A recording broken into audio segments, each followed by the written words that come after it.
Hello, I'm here with Josh Peskowitz. He's the fashion director of Menswear at Bloomingdale's. We're just going to have a brief little chat about what he's doing and what he's done in the past, and I hope you like it. Can you tell us about what you've done in the past career-wise? Yeah, I've worked for a bunch of different magazines and publications over the years. I started in the early 2000s at a music magazine based in New York called the Fader, which is a music and pop culture magazine. Very small, very niche, but very, very cool. And that's where I started working in media. Over the years, I worked for Cargo magazine, which was an American magazine published by Condé Nast, sort of men's product focused. And I've worked at Esquire magazine. I helped them launch the Big Black Book, which is a twice yearly publication they do there on men's style. Then I also launched the Style blog for them, which is their online home for men's fashion. I worked at men.style.com, which was the brother site to style.com, which is now gq.com in America. And I worked for the Gilt Group, which is an American retailing organization. That's where I left Esquire to go to, and I helped them launch a editorially based men's website, commerce website called Park and Bond, which recently closed. And I, for the last year, have been working at Bloomingdale's as the men's fashion director at Bloomingdale's. Thank you. Okay, one of my first questions that I wanted to ask you was about the trends that you saw at PT. What were some of the most important trends? I think that there was a very strong amount of texture in the garments. I mean, over the last couple of years, you've seen a lot of plaids, you've seen a lot of different sorts of patterns and things coming up in menswear. But this year, it seemed as though a lot of the fabrics had a lot of chunk, a lot of heft, which was really nice. Very English sort of inspired. Lots of tweed, Donegals, houndstooth, herringbone, like all those sort of like very, very traditional menswear fabrics. Obviously, since you're at Pitti, you are seeing those fabrics interpreted in a very Italian way. So, the construction of the jackets is still very soft. The Neapolitan shoulder and all of that. Double-breasted jackets are still very strong. So that makes me happy because I like double-breasted jackets. What are some of the emerging trends that you're seeing, the early trends that you're seeing here in Milan?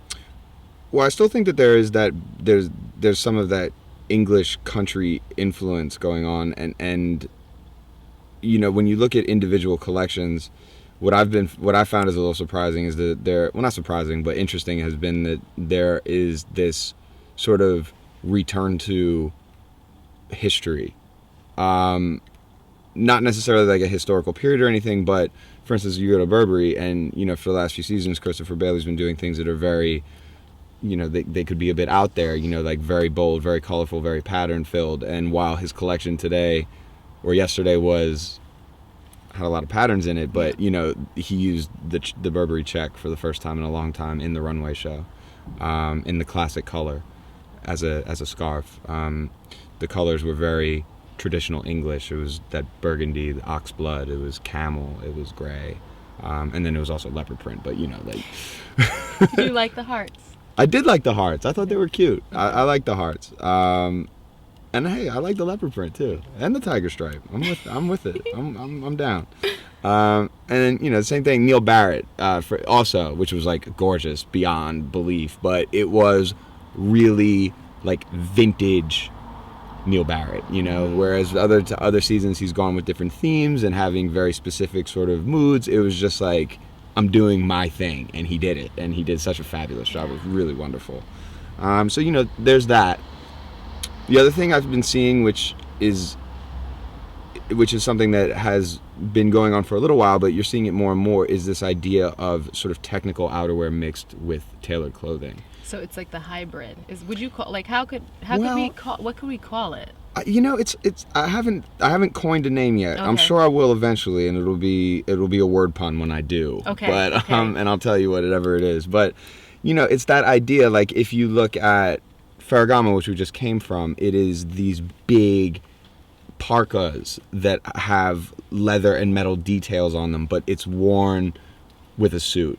Or if you look at Very chic. I love very it. chic. I mean, it's one of my favorite looks. And, you know, we saw that happening in spring in like those acid colors, but now you're seeing it in a very muted, sort of like deep, rich, sort of almost Prussian color palette, you know, with these like Prussian blues and you know, burgundies and forest greens, just like rich colors, which I love. And but then you see it in mixed media, so you'll see like leather detailing on a canvas jacket or leather and suede mixed together, but in these very almost futuristic looking articles of clothing.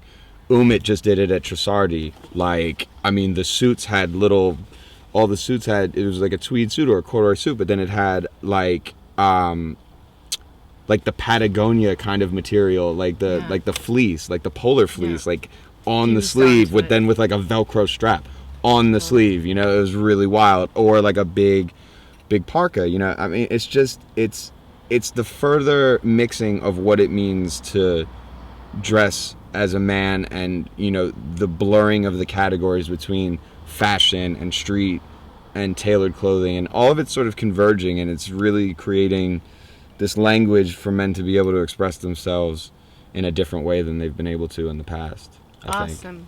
Awesome. Okay, what do you expect to see in Paris?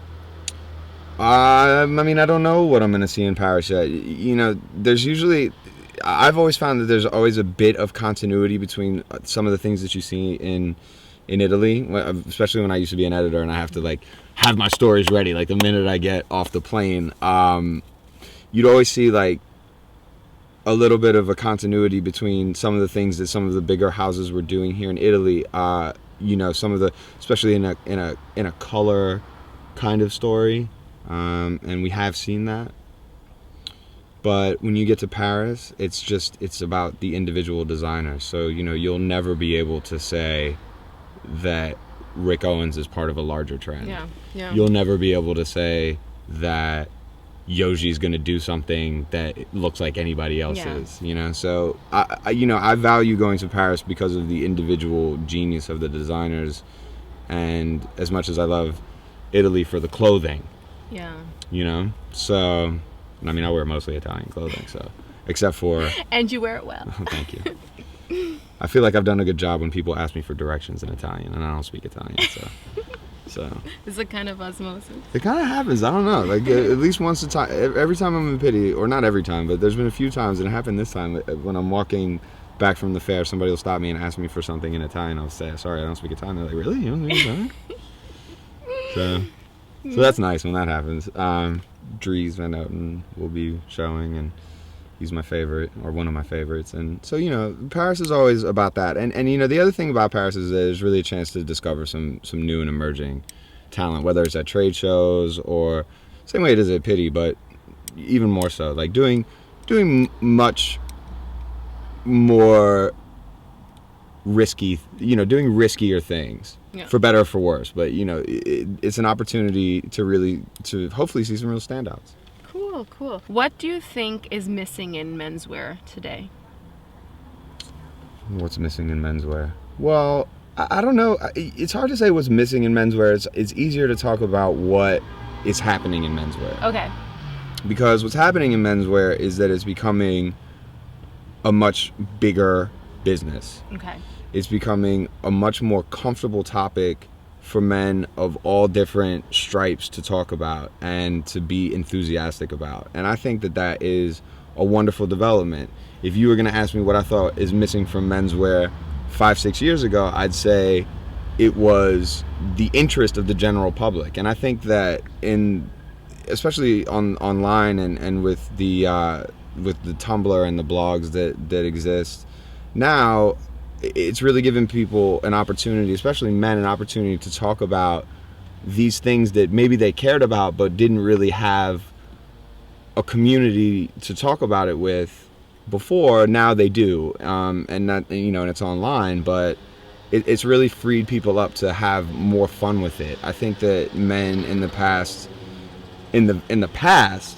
cared very much about how they presented themselves to the world, and I think that for some reason it became not uncool, but like it became sort of gauche to care about how you looked. Okay. You know, and I think that the first iteration in recent memory of people caring about how they looked was like that metrosexual thing, which isn't what it's about, you know. But now there is much more of a comfort for men to express themselves through how they present themselves to the world, which isn't that odd that for a long time it wasn't cool to express yourself.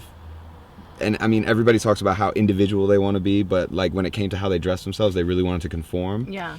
And I mean, of course, that's still the case. And of course, there are mores in menswear that, you know, women don't really have to deal with. There are rules that have to be followed. But the innovation within those parameters is really endless. And I think that men have really started to find the joy in that again.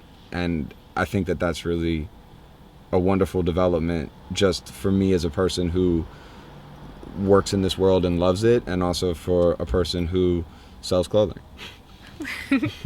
Okay. Basically, if you could collaborate with a brand or a product designer or anything out there, what would you do? I mean, that's a tough question. I don't know what I personally could contribute to the work of my favorite designers. You know, Okay. I don't think that, I don't know if that would be useful for them to have me monkeying around with what they're already doing. I'm sure that they don't need me to do it, but I've always thought that I would have a lot of fun working with Umit Benin if the opportunity ever arose. And I've always kind of wanted to design my own pair of sneakers though. Okay. So maybe with Nike or something would be nice, you know, just because like I really love sneakers. When I was younger, I grew up in the era of sneakers and Jordans Awesome. and you know Awesome. and all of that. So for me, they've always had a special place in my heart. agree. Even though I wear suits and ties a lot now, you know, that I'm older, and I work in a professional environment, I'll still sneak some sneakers in there, and I do it, and I love them. So I've always wanted to design my own sneakers, I think. So, you know, hey, maybe it would be with Nike if you're listening, Nike.